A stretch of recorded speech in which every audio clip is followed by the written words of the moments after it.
নিতেন, বিশ্বনবী পাটির মধ্যে সিজদা করতেন।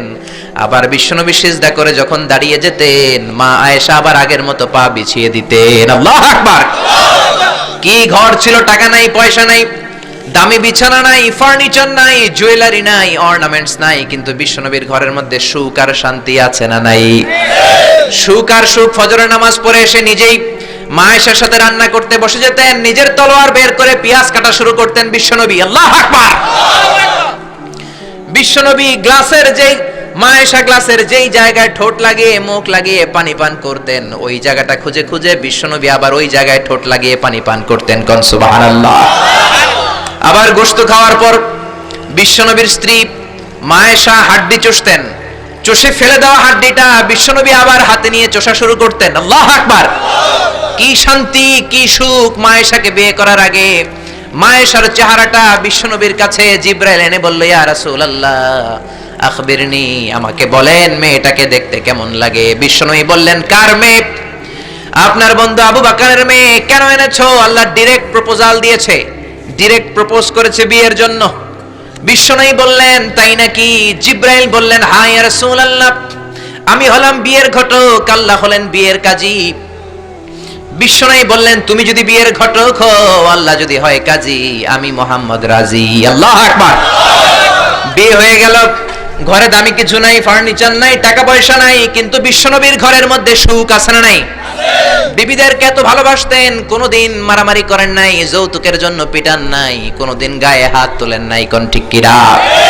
এক একজনকে বিশ্বনবী প্রাণ ভরে ভালোবাসতেন। বিবিরাও বিশ্বনবীর কাছে আবদার করতেন, নানা ধরনের আবদার। বিশ্বনবী সেগুলো পূরণের চেষ্টা করতেন। আবার মাঝে মাঝে রাত্রিবেলা মা আয়েশার সাথে দৌড়াদৌড়ির প্রতিযোগিতা করতেন। কোন সুবহানাল্লাহ। সহিহ হাদিস, মা আয়েশা তখন চিকন ছিল। তাহাজ্জুদের সময় বিশ্বনবী উঠে মা আয়েশারে বললেন, আয়েশা, ও আমার কলিজার টুকরা হুমায়রা। মা আয়েশাকে আদর করে বিশ্বনবী হুমায়রা বলতেন। হুমায়রা মানে যেই মহিলা রেগে গেলে, খুশি হয়ে গেলে, রাগের চোটে, খুশির চোটে দুইটা গাল আনার ফলের মতো টকটকে লাল হয়ে যায়। কোন সুবহানাল্লাহ। মা আয়েশা রেগে গেলে গালগুলো লাল হয়ে যেত, গাল দুইটা টকটকে লাল আকার ধারণ করত। বিশ্বনবী তাকে হুমায়রা বলতেন, হুমায়রা, মদিনাতে কেউ জেগে নাই, চলো না আমরা দৌড় দৌড় খেলি। মা আয়েশা মহা খুশি, কারণ সব বিবিরাই চায় স্বামীরা একটু রোমান্টিক হোক। কোন ঠিক কিনা? সব বিবিরাই চায় স্বামী আমার দিকে স্পেশাল নজর দেখ। সব বিবিরা চায় স্বামী আমাকে নিয়ে পারলে একটু রেস্টুরেন্টে ঘুরতে যাক, স্বামীরা পারলে আমারে একটু বেড়াতে নিয়ে যাক। এরকম আবদার বিবিদের কাছে আছে না নাই? কিন্তু এমনও অনেক স্বামী খুঁজে পাবেন, বছরের পর বছর যায়, বিবিরে সালামও দেয় না। আছে না নাই? খিটখিটে মেজাজ দেখায়, ধমক দেয়, আবার যৌতুকের জন্য পিটায়। আছে না নাই? জোরে বলেন, আছে না নাই? শয়তান দিল যৌতুক, কোরআন দিয়েছে মোহর। আমরা এখন মোহর ছেড়ে দিয়ে যৌতুকের পেছনে হাঁটি। জোরে বলেন ঠিক কিনা? যৌতুকের চেয়ে জঘন্য অপরাধ সমাজে নাই। কুকুরের গোশত খাওয়া যত গুনাহ, যৌতুক তার চেয়েও বেশি গুনাহ। ঠিক কিনা? কুকুরের গোশত খেলে একটা গুনাহ হয়, হারাম খাওয়ার গুনাহ হয়, কিন্তু যৌতুক খেলে দুইটা গুনাহ হয়।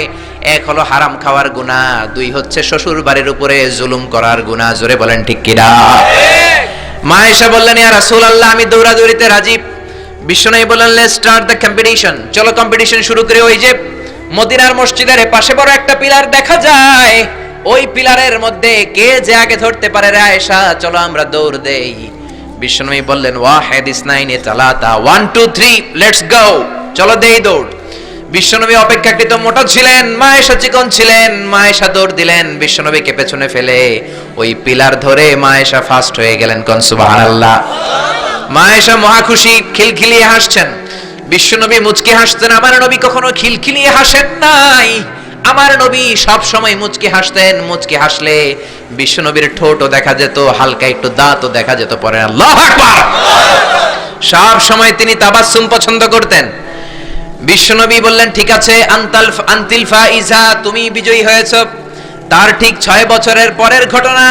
এই 6 বছরের ব্যবধানে মা আয়েশার আগের মতো চিকন নাই, মা আয়েশারে মোটা বানিয়ে দিয়েছে কে? আবার 6 বছরের পরে বিশ্বনবী তাহাজ্জুদের সময় উঠলেন, মা আয়েশারে ডেকে বললেন, আয়েশা, মদিনার কোন লোক জেগে নাই, সবাই ঘুমিয়ে আছে, চলো আজকে রাতেও দৌড় দৌড় খেলি। মা আয়েশা বললেন আমি রাজি, চলেন শুরু করে দেই। বিশ্বনবী আবার ওই জায়গায় যেয়ে দাঁড়ালেন, বললেন ওই যে মসজিদে নববীর পিলার দেখা যায়, কে কার আগে পিলার ধরতে পারে? রেডি, আমরা শুরু করে দেই। 1 2 3 স্টার্ট, গো। বিশ্বনবীও দৌড়, মা আয়েশাও দৌড়, জনমের দৌড়, আইজও দৌড়, কাইলও দৌড়। কে কারে হারাতে পারে? বিশ্বনবী আগের মতোই আছেন, কিন্তু মা আয়েশারে মোটা বানিয়ে দিয়েছে কে? এবার আর বিশ্বনবী চান্স দেন নাই মা আয়েশারে। বিশ্বনবী ওই দিন আসলে ইচ্ছা করে হারেন নাই, মা আয়েশারে জিতানোর জন্য দেরিতে গিয়েছেন। কোন ঠিক কিনা? আমার নবী যদি শক্তি দিয়ে দৌড়ায়, নবীর সাথে কেউ দৌড়ে জিততে পারে না। জোরে বলেন ঠিক কিনা? মদিনাতে বিশ্বনবী যখন ঘোড়া হাঁকাতেন, সাহাবীরা বলতেন 1 মিনিটের মধ্যে, আধা মিনিটের মধ্যে বিশ্বনবীর ঘোড়া যে কত সামনে চলে যেত। সামনে আমরা ধোঁয়ার বালি দেখতাম, বিশ্বনবীরে খুঁজে পাওয়া যেত না। আল্লাহু আকবার। আবার তিনি যখন ওট হাঁকাতেন, পাগলের মতো বাতাসকে পেছনে ফেলে ওটগুলো দৌড়াতো। আদবা আর কসওয়া, এই দুইটা ওট নবী ব্যবহার করতেন। নবী কি ব্যবহার করতেন এগুলো জানেই না। সালমান খান কোন ব্র্যান্ডের টিস্যু দিয়া টয়লেটে যায় এটাও জানে। কোন নায়ক কি করে, সাকিব আল হাসান কোন ড্রিঙ্কস খায় এরকম মাসেল বানাইছে, সবার মুখস্থ আছে না নাই? এরপরে মাশরাফি কেমনে পেস বল করে, ওই প্র্যাকটিস আছে না নাই?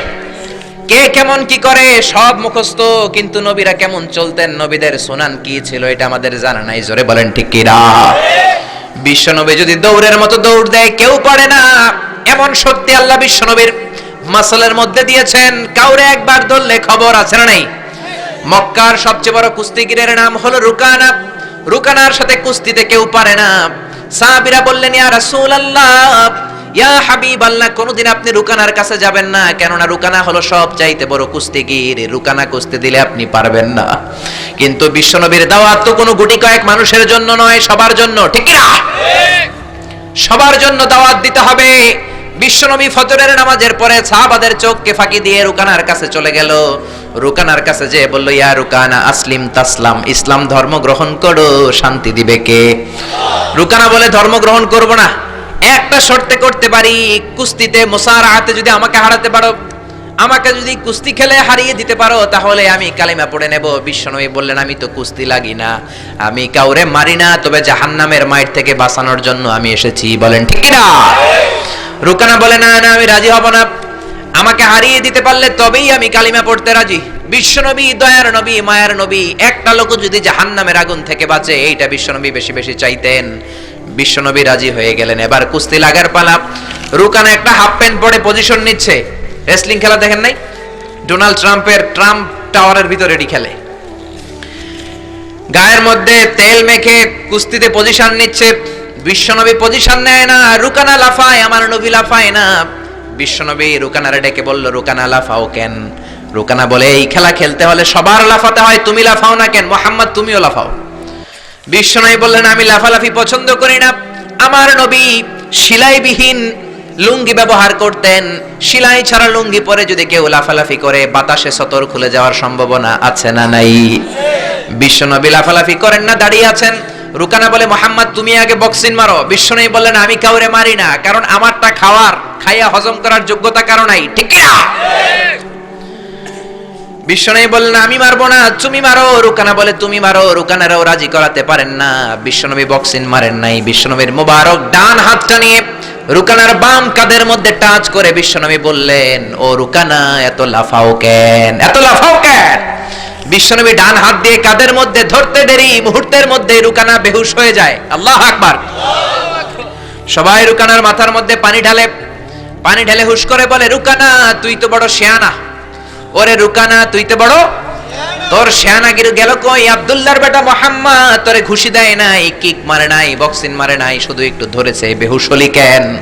রুকানা বলে আরে তোরা তো জানিস না, তোরা কিছু দেখিস নাই, তোরা দেখেছিস মুহাম্মদ হাত দিয়ে আমার গায়ের মধ্যে ধরেছে। আসলে ওইটা হাত ছিল না, আমার মনে হয় গোটা উহুদ পাহাড়টা এসে আমার কাঁধের উপরে চেপে বসেছে। জোরে কোন সুবহানাল্লাহ।